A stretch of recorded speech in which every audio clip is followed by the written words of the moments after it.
성경 말씀 봉독하겠습니다. 요한복음 4장 19절부터 22절 같이 합독하도록 하겠습니다. 여자가 가로되 주여 내가 보니 선지자로서이라 우리 조상들은 이 산에서 예배하였는데 당신들의 바른 예배할 곳이 예루살렘에 있다리이다. 예수께서 가라사대 여자여 내 말을 믿으라. 이 산에서도 말고 예루살렘에서도 말고 너희가 아버지께 예배할 때가 이르리라.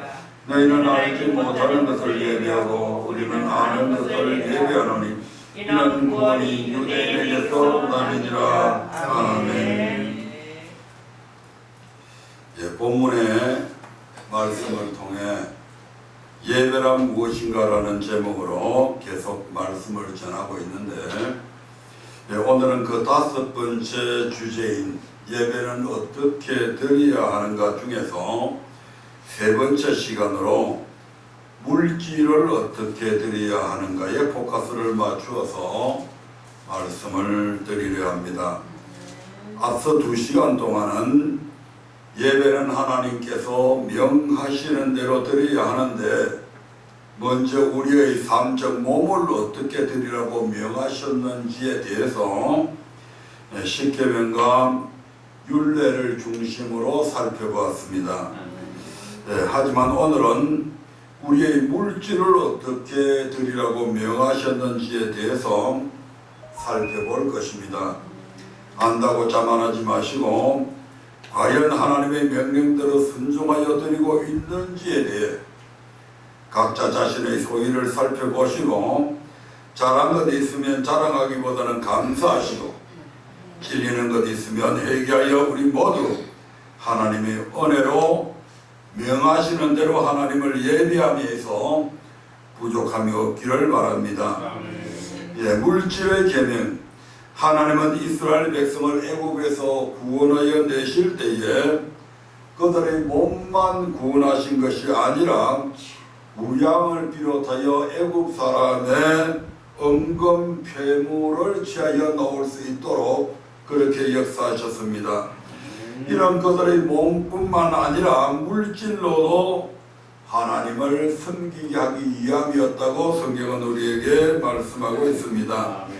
그래서 하나님은 출애굽기 21장부터 23장에서 몸으로 하나님을 어떻게 섬겨야 하는지에 관해서 말씀하시고 출애굽기 24장에서는 그 말씀으로 이스라엘 백성과 언약을 맺으셨습니다.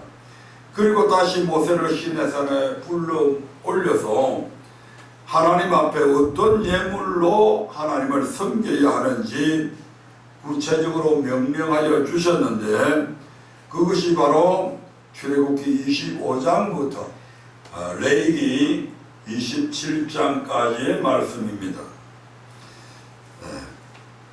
먼저 하나님께 드려야 할 예물의 종류에는 어떤 것이 있는지 살펴보도록 하겠습니다.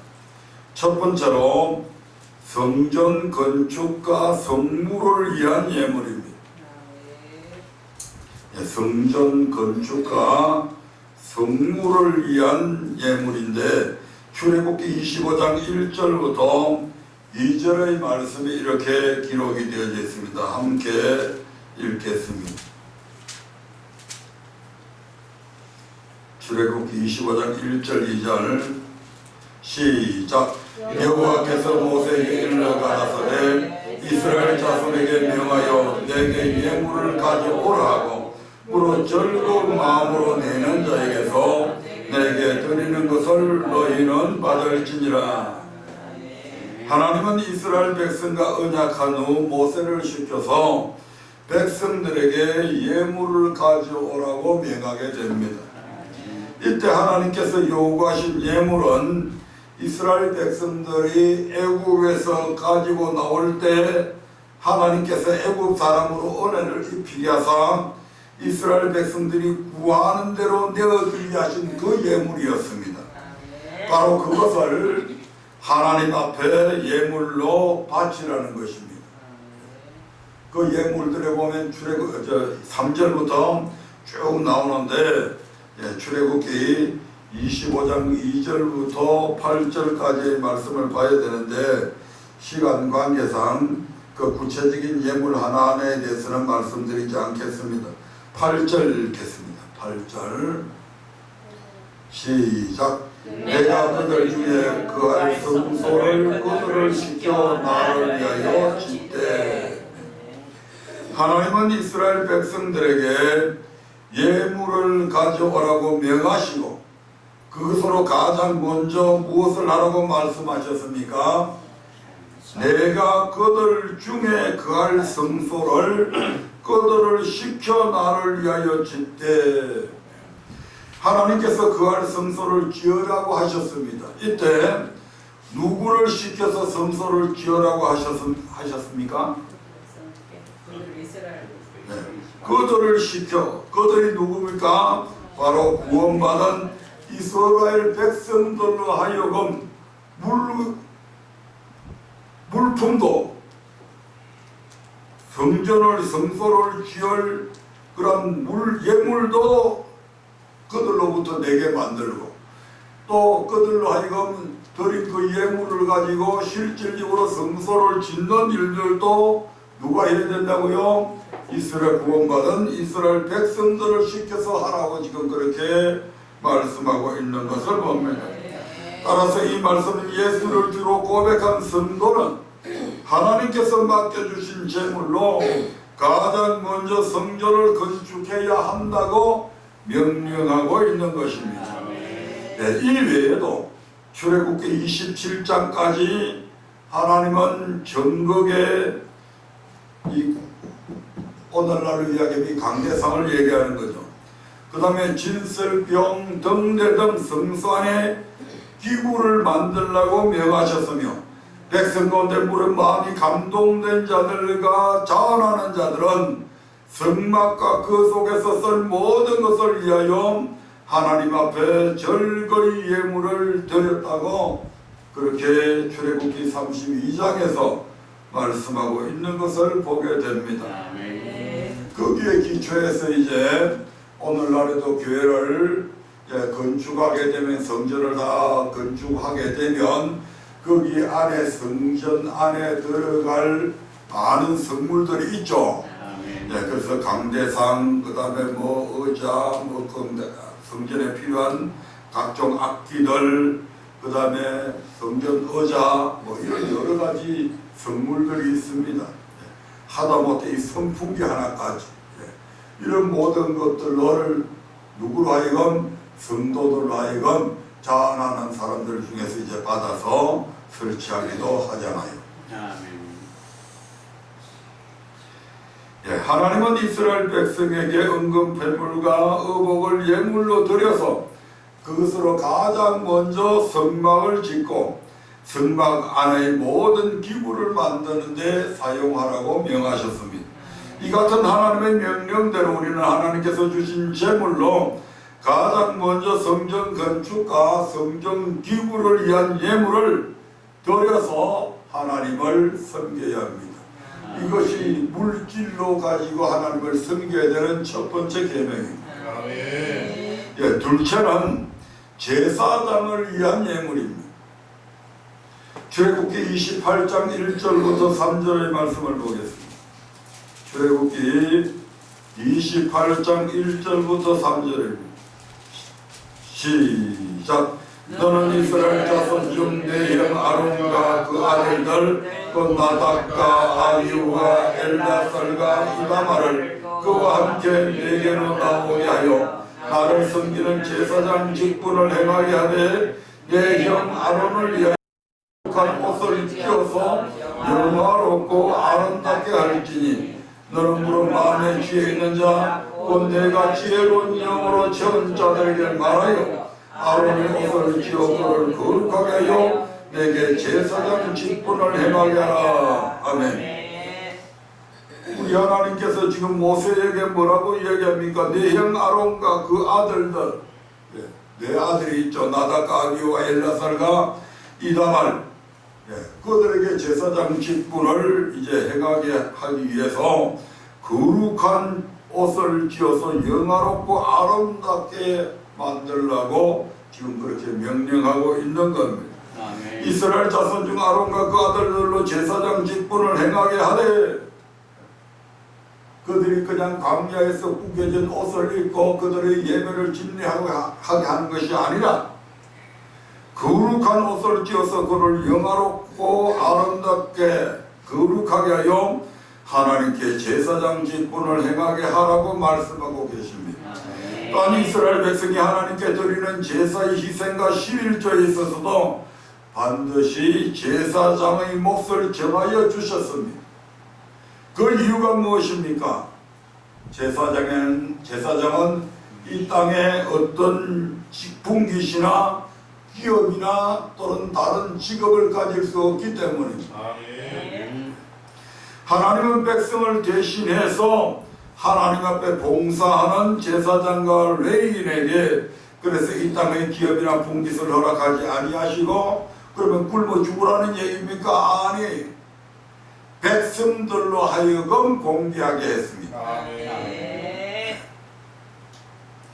제사장과 레위인은 오늘날로 보면 목회자에 해당합니다. 즉 하나님이 일을 하는 목회자 주의 종에게 쓸 것을 공급하여 목회와 선교 활동에 어려움이 없도록 하라는 것입니다.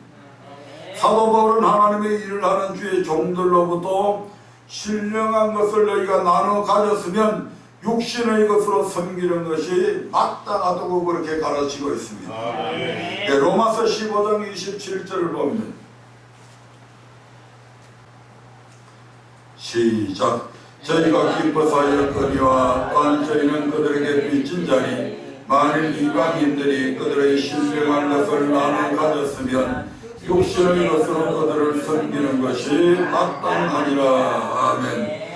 또한 하나님의 일을 하는 주의 종들을 공개한 예물은 하나님이 받으실 만한 향기로운 제물이요 하나님을 기쁘시게 한 것이라고 말씀하고 있습니다. 빌립보서 4장 18절의 말씀을 보겠습니다. 빌립보서 4장 18절입니다.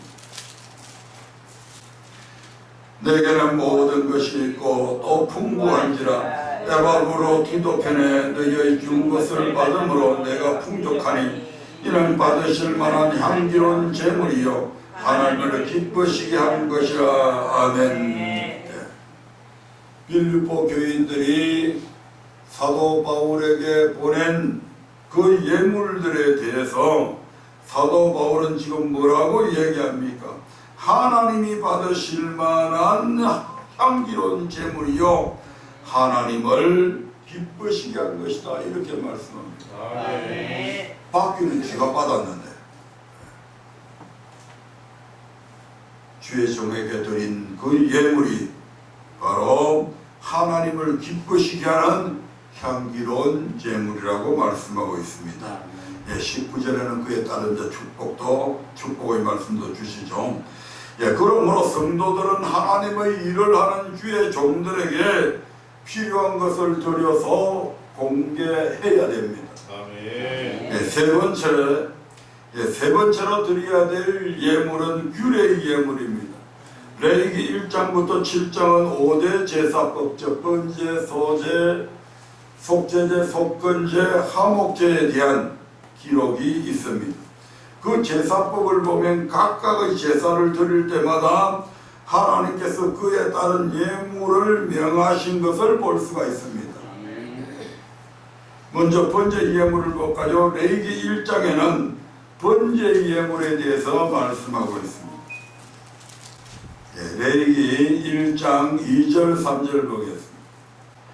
이스라엘 자손에게 고하여 이르라 너희 중에 누구든지 여호와께 예물을 드리려거든 생축 중에서 소나 양으로 예물을 드릴지니라 그 예물이 소의 번제이면 헛없는 수것으로 회막문에서 여호와 앞에 열람하시도록 드릴지니라. 아멘. 번제를 드릴 때 반드시 그에 따른 예물을 드려야 한다는 것입니다. 번제는 희생제물의 가죽을 벗겨 각을 뜬 다음 기름과 함께 불살라 드리고 내장과 정강이도 물로 씻어 그 전부를 단위에 불살라 드리는 제사로 어떤 의미를 가지고 있느냐 하면 마음을 다하고 성품을 다하고 힘을 다하여 하나님을 섬기겠다는 그런 온전한 헌신의 뜻이 담겨있는 예물입니다. 아멘. 그리고 예물로는 형편에 따라 송아지나 양이나 염소, 가난한 사람들은 산비둘기나 집비둘기 새끼까지 사용이 되어졌습니다. 예, 그 다음에 소재 예물이 있는데 2장 1절 봅니다. 시작. 누구든지 소재 예물을 드리려거든. 예, 소재는 곡물로 제물로를 삼아 하나님께서 곡물로 제물을 삼아 드리는 피 없는 유일한 제사로 곡식의 처음 익은 것이나 첫 이삭을 소재로 드렸으며 기타 곡물을 제물로 삼아 드릴 때에는 고운 가루, 그 다음에 구운 것, 부친 것, 삶은 것을 예물로 드렸습니다. 아멘. 그 다음에 세 번째로 화목제의 제물입니다. 레위기 3장 1절입니다. 시작. 사람이 만일 화목제의 희생을 예물로 드리되, 하나님께 화목제는 하나님께 감사할 것이 있을 때, 또 하나님 앞에 선하거나 자원하는 일이 있을 때 소나 양이나 염소 가운데 흠없는 것으로 화목제의 예물을 삼아 하나님 앞에 드리라고 그렇게 말씀하고 있습니다. 네 번째가 이제 속죄제의 예물입니다. 레위기 4장 3절에 이렇게 기록이 되어 있습니다. 시작. 만일 기름 부음을 받은 제사장이 범죄하여 백성으로 죄를 입게 하였으면 그 범한 죄를 인하여 흠없는 술송아지로 속죄 제물을 삼아 여호와께 드릴지니. 하나님은 제사장이나 이스라엘 온 회중이나 족장이나 평민 중 누구라도 잘못을 범하였다가 그것을 깨닫게 되었을 때는 그 제삼을 받기 위해서 반드시 속죄제를 드리라고 명하셨습니다. 속죄제를 드릴 때는 반드시 피 있는 희생을 드려야 했는데 속죄제의 예물은 제사 드리는 자의 신분에 따라서 그 제물이 달라집니다. 예, 제사장과 온 회중을 향해 전체를 위해서 드릴 때에는 수송아지를 드려야 했고, 일반 족장들은 순염소, 그 다음에 평민들은 어린 양이나 암염소를 드렸으며, 어떤 경우에는 그러면 더 가난한 사람들은 어떻게 해요? 그들은 제물을 드리지 못해서 그럼 하나님 앞에 제사도 받지 못하겠네요. 우리 하나님은 결코 그런 분 아닙니다. 그래서 때로는 고운 가루 에바 10분의 1을 드리는 것이 허락되어지기도 했습니다. 이는 모든 백성이 속죄제를 통해서 제사를 받을 수 있게 하기 위함이었습니다. 마지막으로 속건제의 예물입니다. 레위기 5장 15절입니다. 시작. 누구든지 여호와의 성물에 대하여 거룩 번가였거든 여호와께 속건제를 드리되 그의 지정한 가치를 따라. 여러 가지 경우들이 있지만 특별히 여호와의 성물에 대하여 죄를 범하였을 때, 이웃의 재산에 대해 죄를 범하였을 때는 흠없는 수양으로 하나님 앞에 속건제 예물을 드리려 제사장으로 속죄하게 했습니다. 이처럼 하나님은 5대 제사, 번제, 소제, 화목제, 속죄제, 속건제를 드릴 때 각자의 다른 예물을 정확하게 말씀을 하셨습니다. 아멘. 그리고 그 제사법에 관한 명령을 가리켜서 우리는 규례라고 말씀하고 있는 겁니다. 아멘. 저 이스라엘 백성들은 규례의 예물을 드림으로 하나님을 섬겨야 했습니다. 그래서 오늘날 우리 역시 하나님 앞에 예배를 드릴 때에 지금은 오늘날에는 뭐 소를 끌고 양을 끌고 이렇게 하지는 않잖아요. 이미 제물로서는 예수님께서 우리의 십자가에서 우리의 제물이 완벽한 제물이 되셨기 때문에 제물은 가져오지 않아도 됩니다. 그러나 하나님 앞에 드리는 예물의 정신들은 그대로 살아있다 이 말입니다. 그래서 하나님 앞에 예배 드릴 때 그 목적과 의미에 따라서 예물을 준비해서 가져옵니다. 그래서 내가 이번 주에 하나님 앞에 내가 참 좀 너무 마음이 편치 않은 어떤 죄를 저질렀다, 그런 분들은 또 회개 예물도 별도로 해서 또 드리기도 하잖아요. 예. 그런 것은 이제 이 구약의 5대 제사법에 나와 있는 이 제사법의 정신에 따라서 드리는 것들이에요. 아멘. 예, 감사금도 드리고 우리와 또한 다른 목적 헌금도 드리기도 하고. 첫 소재라고 하는 것은 안 드리지만 첫 예물은 드리잖아요. 이런 이름만 좀 바꿨을 뿐이지 그 정신은 그대로 이어받아서 드리고 있는 겁니다. 예, 네 번째 예물이 바로 절기의 예물입니다. 레위기 23장에는 안식일과 이스라엘 백성이 성회로 지켜야 할 7대 절기에 대한 설명이 있습니다. 이 각각의 절기 때에 하나님은 백성들 하여금 그 절기에 맞는 예물을 가져오게 하셨는데, 특별히 3차 절기, 무교절과 칠절절과 초막절에는 모든 남자가 여호와의 택하신 곳에서 하나님께 보이되, 즉 하나님께 보인다고 하는 것은 하나님 앞에 나온다 이 말입니다. 절대 빈손으로 여호와께 보이지 말라고 말씀합니다. 이 세 가지 세 절기 때는 이 모든 것들은 이제 절기 설교 때 별도로 말씀을 드리기로 하고 시간 관계상 여기서는 생략하도록 합니다. 다섯 번째 이제 예물, 바로 11조에 관한 성경의 명령이 있습니다. 레위기 27장 30절부터 33절의 말씀을 보겠습니다. 레위기 맨 마지막 장 거의 끝부분, 27장 30절부터 33절입니다. 시작. 땅의 10분 1, 곧 땅의 곡식이나 나무의 과실이나 그 10분 1은 여호와의 것이니 여호와께 성물이라. 사람이 그 10분 1을 속하려면 그것에 그 5분 1을 더할 것이요, 소나 양의 10분 1은 막대기 아래로 통과하는 것의 열체마다 여호와의 거룩한 것이 되리니 그 우열을 교개하거나 바꾸거나 하지 말라. 바꾸면 둘 다 거룩하리니 속하지 못하리라. 아멘. 예, 땅의 10분의 1, 그 땅의 곡식이나 나무의 가시나 그 10분의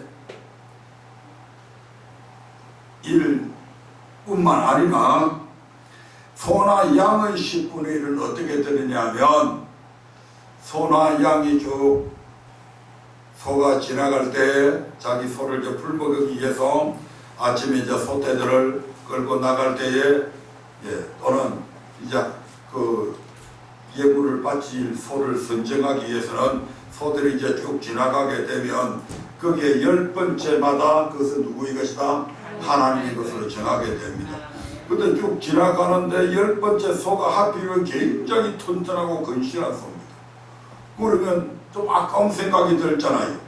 왜 너무 아까운데 싶어서 9번째 놈하고 이 10번째 놈하고 바꿨어. 그럴 때는 어떻게 된다고요? 9번째 것도 하나님 것이 되고 10번째 것도 하나님 것 된다 이 말입니다. 또 10번째 것이 조금 내가 보기에 이게 좀 덩치도 작고 안 좋은 것 같아. 그 9번째 놈이 좀 좋다고 해서 그것도 바꿔서는 안 됩니다. 하여튼 10번째 되는 것마다 누구 것이라고요? 예, 하나님의 것으로 드리시면 됩니다. 그 대신에 거기 있는 것은 안 된다 이 말이죠. 예, 신명기 14장 22절부터 23절에도 같은 말씀이 있죠. 같이 읽어보겠습니다. 신명기 14장 22절부터 23절입니다. 시작. 너는 마땅히 매년의 토지 소산의 11조를 드릴 것이며 네 하나님 여호와 앞곧 여호와께서 그 이름을 두시고 택하신 곳에서 내 곡식과 포도주와 기름의 11조를 먹으며 또 내 우양의 처음 난 것을 먹고 네 하나님 여호와께 경외하기를 항상 배울 것이니라. 매년의 토지 소산의 11조를 하나님 앞에 드리는 것은 마땅하며 여호와께서 그 이름을 두시려고 택하신 곳에서 내 곡식과 포도주와 기름의 11조를 먹으며 여호와 경외하기를 항상 배우라고 말씀합니다. 여호와께서 반드시 그 말씀대로 행한다 이 말입니다. 야, 혹시 뭐 이렇게 이번에는 좀 이렇게 한다고 좀 안 드린다고 무슨 일 있겠냐? 안 드려 봐라 이 말입니다. 그러면 거기에 뭐가 임한다고요? 반드시 하나님께서 저주하신다고 말합니다. 또 그대로 했더니 하나님께서 무엇을 주셨다고요? 복을 주셨다 이 말입니다. 이것을 통해서 야, 하나님은 정말 말씀 그대로 행하시는 분이구나. 그렇게 해서 여호와를 경외하는 법을 배우라 이 말입니다. 반드시 경험하게 해줄게 이 말입니다. 내가 말한 대로 너희가 행함을 통해서 또 행치 아니함을 통해서 순종하든지 불순종하든지 거기에 대해서 우리 하나님께서 반드시 그대로 행하겠다. 그게 바로 뭐라고요? 경외하는 법이다 이 말이에요. 그게 나타나야 경외할 거잖아요. 야, 이 아내들이 진짜 그러네. 그래서 여호와의 말씀은 경외하는 법이다 이 말이에요. 경외하는 것은 반드시 그 말씀대로 니한테 되나 안 되나 봐라. 반드시 된다 이 말이에요. 뭐 신약 시대는 11조 드릴 필요 없고 11조 내라 하는 목사들은 저주를 받고 별별 희한한 소리를 하는 녀석들이 많이 있습니다. 그런 목사들도 심지어 있습니다. 안 들어봐 어떻게 되는지.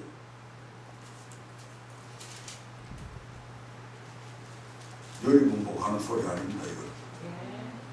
우리 교수도 그렇고 100% 다 하고 있잖아요.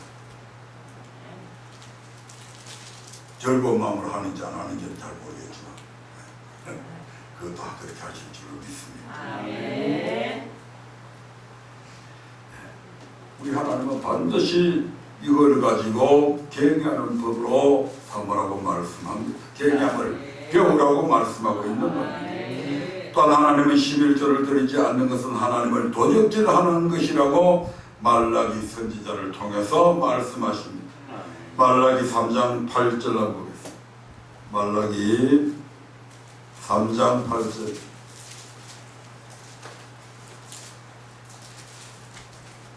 시작. 사람이 어찌하면 이것을 도적질하겠느냐? 그러나 너희는 나의 것을 도적질하고도 말하기를 우리가 어떻게 주의 것을 도적질하였나이까? 이는 곧 11조와 헌물이라. 11조와 헌물을 드리지 않는 것은 하나님의 것을 도적질하는 행위라는 것입니다. 9절 봅니다. 시작. 너희 곧 온 나라가 나의 것을 도적질하였으므로 너희가 저주를 받았느니라. 온 나라, 그 모든 하나님의 백성들이 나의 것 곧 11조와 헌물을 도적질하였으므로 저주를 받았다고 말합니다. 근데 하나님은 11조를 통한 축복도 분명히 약속해 주셨습니다. 10절 봅니다. 시작. 만군의 여호와가 이르노라. 너희가 온전한 11조를 창고에 들여 나의 집에 양식이 있게 하고 그것으로 나를 시험하여 내가 하늘 문을 열고 너희에게 복을 쌓을 것이 없도록 붙지 아니하나 보라. 그러므로 우리는 하나님께서 주신 재물과 소득의 10분의 1을 반드시 하나님 앞에 드려야 합니다. 여섯 번째로 구제의 예물이 있습니다. 무엇인가요? 구제의 예물. 하나님께서 시내산에서 모세에게 명하신 계명국 규례와 법도와 율법을 살펴보면 곳곳에서 가난한 자들을 구제하라는 말씀을 찾을 수가 있습니다. 레위기 19장 9절부터 10절의 말씀을 보겠습니다. 레위기 19장 9절부터 10절입니다. 같이 읽어봅니다. 시작. 너희 땅에 곡물을 뺄 때에 너는 밤 모퉁이까지 다 거두지 말고 너의 떨어진 이삭도 줍지 말고 너의 포도의 열매를 다 따지 말며 너의 포도에 떨어진 열매도 줍지 말고 가난한 사람과 타국인을 위하여 보내주라. 나는 너희 하나님 여호와니라. 아멘. 참 이러한 세밀한 것까지도 하나님께서 다 신경을 쓰고 계십니다. 그 이삭까지 다 주어가 버리면 진짜 가난한 사람들이, 그래서 이삭 주기가 이제 나오잖아요. 예. 근데 그거까지 다 싹 주워가 버리면 진짜 가난한 사람들은 먹고 살 게 없거든요. 예. 그래서 하나님께서 그 가난한 사람들을 위해서 또 혹시 객지에서 갑자기 왔을 때 뭐 오늘날처럼 뭐 식당이 많이 있고 이럴 때는 뭐 돈을 가지고 와서 또 뭐 사 먹으면 된다지만 그 당시에는 거의 그런 것들이 없었잖아요. 예, 이것은 직접적인 구제는 아니지만 가난한 자를 결코 예면하지 말라고 하는 하나님의 뜻이 거기에 담겨 있습니다. 신명기 14장 28절 29절의 말씀도 보겠습니다. 신명기 14장 28절부터 29절 시작. 매 3년 끝에 그의 소산의 10분의 1을 다 내어 내 성읍에 저축하여 너희 중에 붕깃이나 기업이 없는 레위인과 내 성 중에 오가는 객감이 고아와 가부들로 와서 먹어 배부르게 하라. 그리하면 네 하나님 여호와께서 너의 손으로 하는 범사에 내게 복을 주시리라. 아멘. 결코 그렇게 한다고 해서 네가 손해보는 건 아니다. 나머지는 하나님께서 더 큰 복으로 채워주신다. 이렇게 말씀하고 있습니다. 신명기 15장 7절부터 11절은 이렇게 기록이 되어 있습니다. 신명기 15장 7절부터 11절입니다. 시작. 내 하나님 여호와께서 내게 주신 땅 어느 성읍에서든지 가난한 형제가 너와 함께 거하거든 그 가난한 형제에게 내 마음을 강박히 하지 말며 내 손을 움켜쥐지 말고 반드시 내 손을 그에게 펴서 그 요구하는 대로 쓸 것을 넉넉히 구워주라. 삼가 너는 마음의 악념을 품지 말라. 곧 이르기를 제7년 면전년이 가까웠다고 내 궁핍한 형제에게 악한 눈을 들고 아무것도 주지 아니하면 그가 너를 여호와께 호소하리니 네가 죄를 얻을 것이라. 너는 반드시 그에게 구제할 것이요 구제할 때에는 아끼는 마음을 품지 말 것이니라.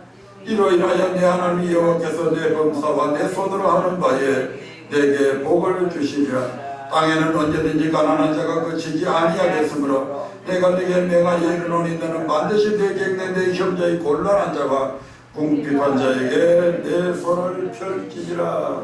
아멘.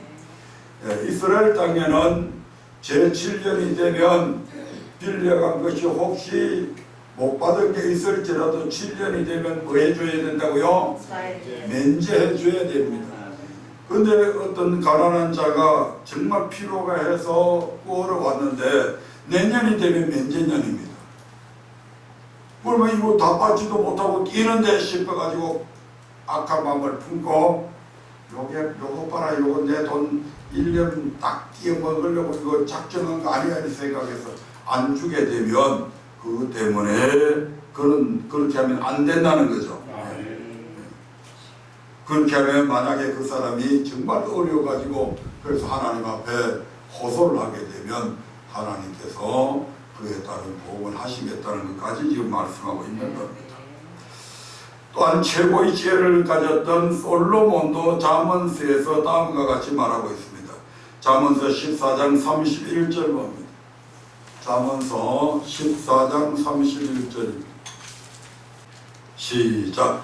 가난한 사람을 학대하는 자는 그를 지으신 일을 멸시하는 자요 궁핍한 사람을 불쌍히 여기는 자는 그를 존경하는 자니라. 이와 같이 가난한 사람을 구제하라는 말씀은 신약에서도 마찬가지죠. 우리 예수님은 제자들을 가르치실 때 너희 소유를 팔아 가난한 자들을 구제하라고 하셨습니다. 또한 누가복음 10장 30절부터 37절에서 우리 주님께서는 강도 만난 자의 이웃에 대해서 비유로 말씀하시잖아요.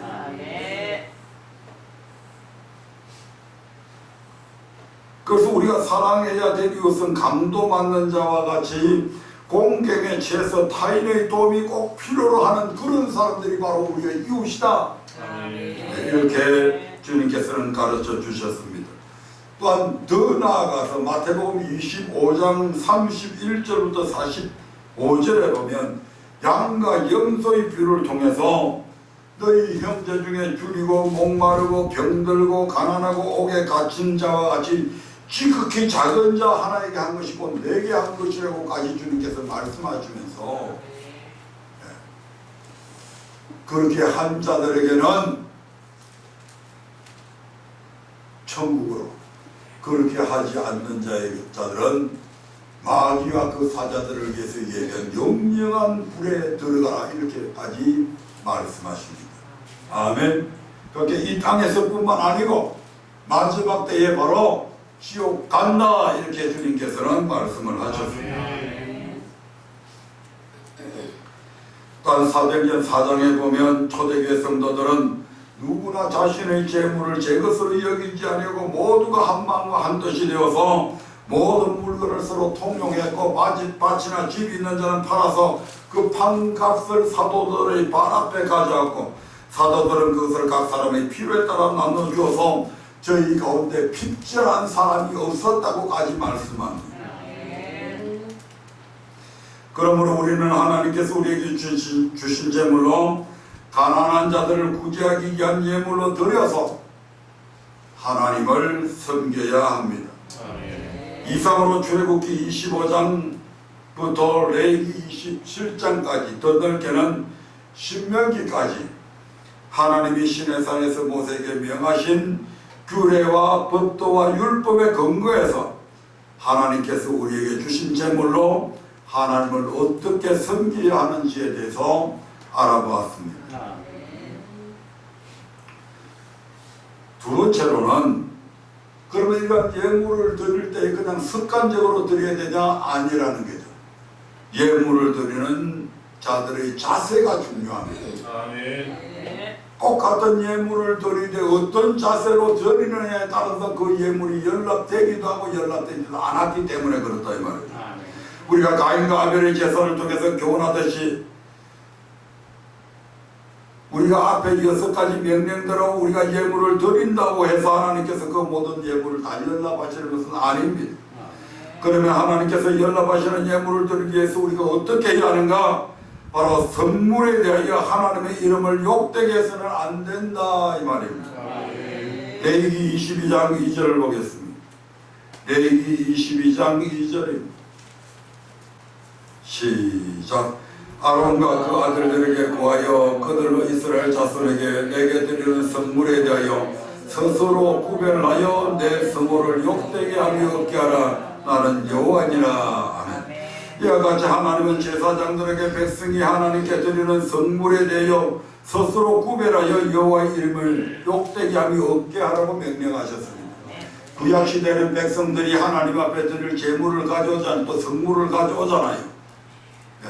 근데 그 중에 백성들이 이 규례의 법을 잘 알지 못해서 부정한 것과 정한 것을 구분을 못하는 그런 사람들도 처음에는 있을 수 있잖아요.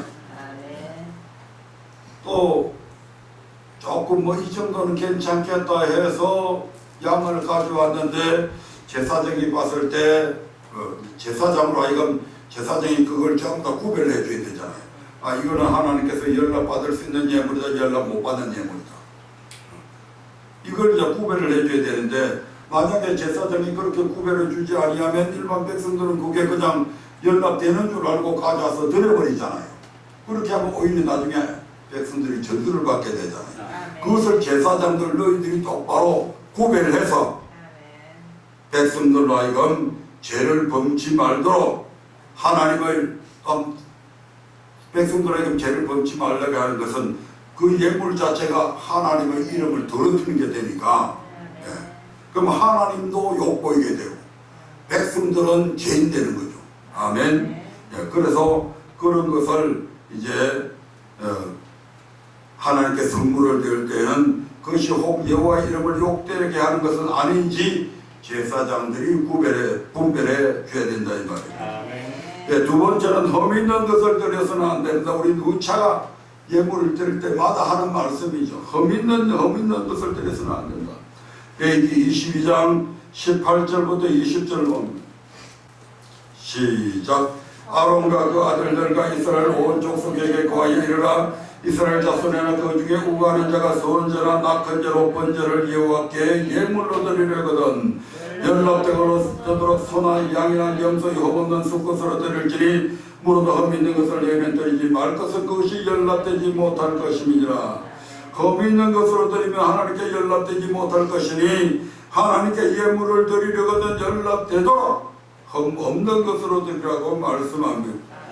네, 성전 건축과 성전 기구를 위하여 하나님께 예물을 드리고 주의 종에게 쓸 것을 공급하고 예배 드릴 때마다 규례 예물을 드리며 절기 때에 빈손으로 하나님께 보이지 않고 또 11조를 드리고 가난한 자들을 위하여 구제 예물을 드린다 할지라도 그 예물이 흠이 있는 것이면 하나님께서 연락되지 않는다는 것입니다. 이것을 더 상세히 가르치고 있는 말씀이 바로 말라기잖아요. 예, 말라기 1장 6절 다시 보겠습니다. 시작. 내 이름을 멸시하는 제사장들아.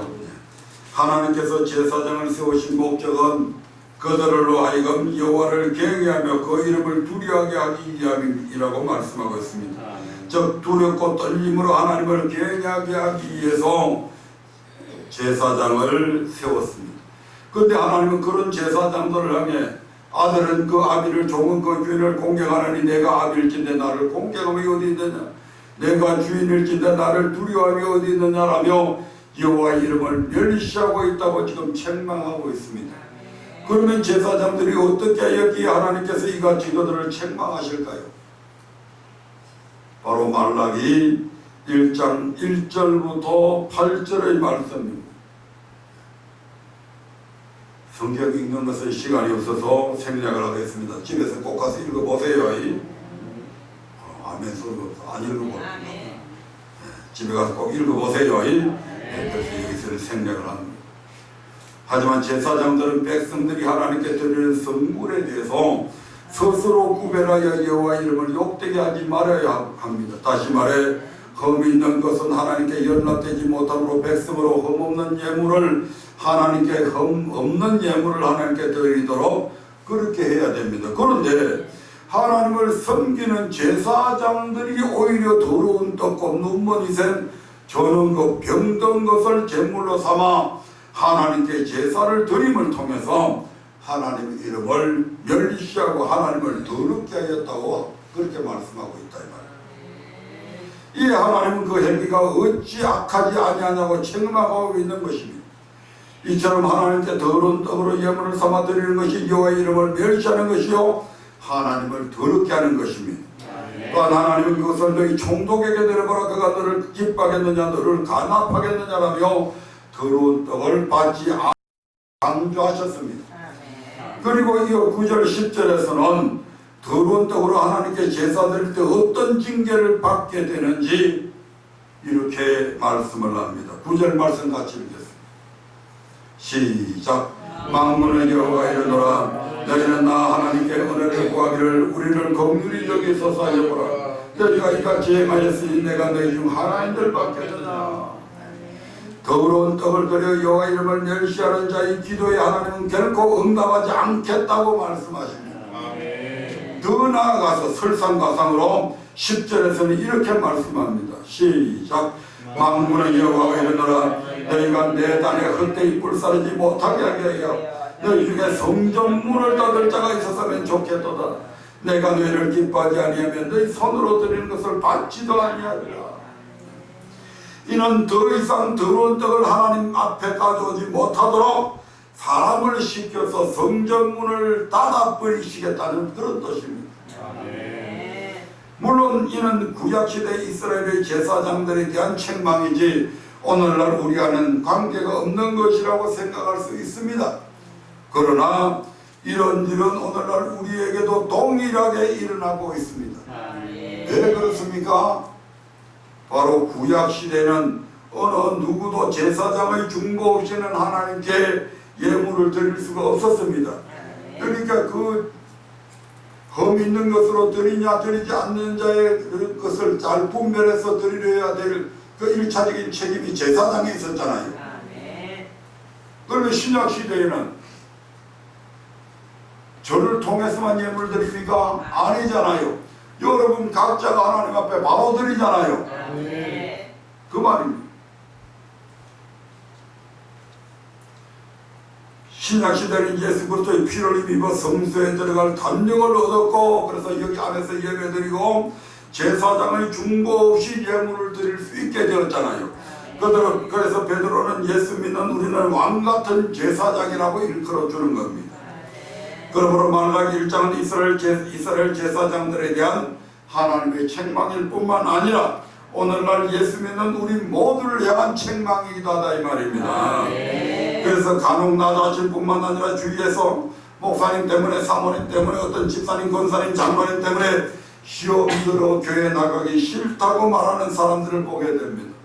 물론 그들이 시험에 드는 데는 그들 나름대로의 이유가 있을 것입니다. 그러나 이 말씀으로 판단해 볼 때는 이는 더러운 떡을 하나님께 드림으로 인해서 하나님께서 사람을 통해 시험에 들게 만들어서 그들로 교회에 나오지 못하도록 막아버리셨기 때문임을 알 수가 있습니다.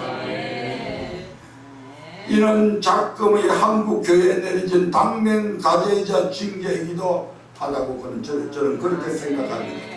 제 개인적으로. 왜 이 땅에 많은 교회들이 하나님 앞에 대면 예배를 드리지 못하고 비대면이라고 하는 예배 아닌 예배를 드리는 일이 발생되었냐 이 말입니다. 누가 그렇게 하셨다고요? 정부에서요. 그 정부 이전에 이미 하나님께서 그렇게 하도록 허락했다 이 말입니다. 우리가 얼마나 하나님 앞에 더러운 예물을 드렸으면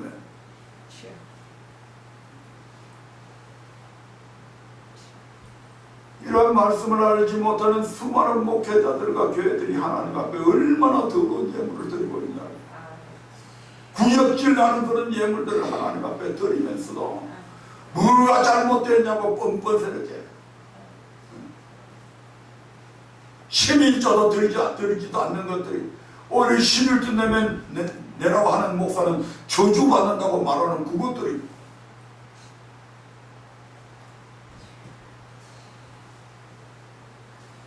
하나님께서 그냥 예배 드리지 못하게 하는 게 아니다 이 말이에요. 이어 14절 말씀에도 이런 말씀이 있습니다. 1장 14절을 봅니다. 시작. 내 노제 수컷이 그들 그 선한 일에 흠 있는 것으로 사기하여 내려드리는 자는 저주를 받으리니 흠 있는 것으로 사기하여 드린다. 이 말은 흠이 있는 것을 본인은 이미 알고 있다 이 말이죠. 뻔히 그것을 알면서도 하나님 앞에 지금 드리는 것, 하나님에 대해서 지금 사기친다는 얘기잖아요. 하나님이 그거 몰라요? 알잖아요. 그걸 하나님이 받으시겠냐 이 말입니다. 저주를 드릴 수밖에 없는 것이죠.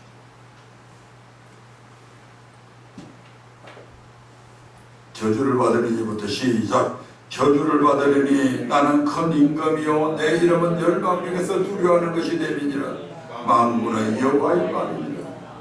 흠없는 것 곧 좋은 것 귀한 것이 있음에도 불구하고 하나님께 드리기로 작정한 일에 흠 있는 것으로 드리는 자는 하나님께 사기하여 드리는 자니 저주를 받을 것이라고 합니다. 정말 아무것도 없어서 그것밖에 없어서 어쩔 수 없이 드린다면 그건 좀 하나님께서 그건 사기는 아니잖아요. 하나님 죄송해요. 드릴 것이 이것밖에 없어요. 하나님 내가 가진 게 이것밖에 없어서 그냥 빈손으로 올 수가 없어서 하나님 앞에 드리게 하나님 용서해 주세요.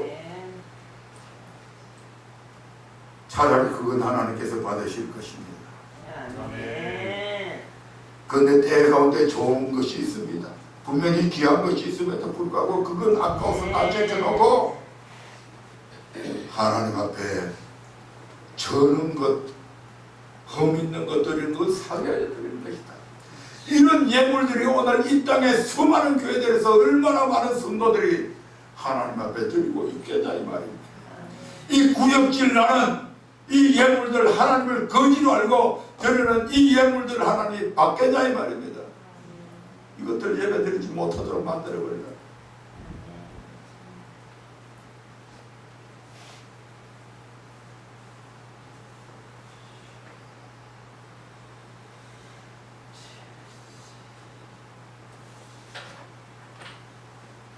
그럼에도 불구하고 만일 돌이키지 않는다면 하나님은 어떻게 하실까요? 말라기 2장 1절 2절을 보겠습니다. 말라기 2장 1절 2절입니다. 시작. 너의 제사장들아 이제 너에게 이렇게 명령하노라. 만군의 여호와 이르노라. 내가 만일 듣지 아니하며 마음에 두지 아니하여 내 이름을 영화롭게 하지 아니하면 내가 너희에게 저주를 내려 너희 복을 저주하리라. 내가 이미 저주하였나니 이는 너희가 그것을 마음에 두지 아니하였음이니라. 아멘. 우리 하나님께서 이러한 저주를 주었음에도 불구하고 비대면 예배를 드리게 만들었음에도 불구하고 그것을 마음에 두지 아니하고 여전히 같은 일을 저지른다면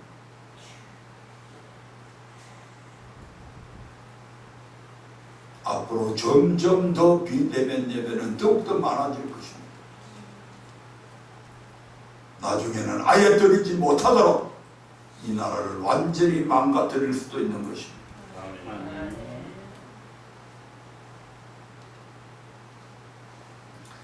그러므로 하나님의 명령대로 성전 건축과 성전안에 쓸 기구를 위해 예물을 드릴 때, 제사장의 쓸 것을 위해 예물을 드릴 때, 규례 예물, 절개 예물, 구제 예물을 드릴 때, 그리고 11조를 구별해 하나님께 드릴 때에는 연락되도록 반드시 흠없는 것으로 드려야 합니다.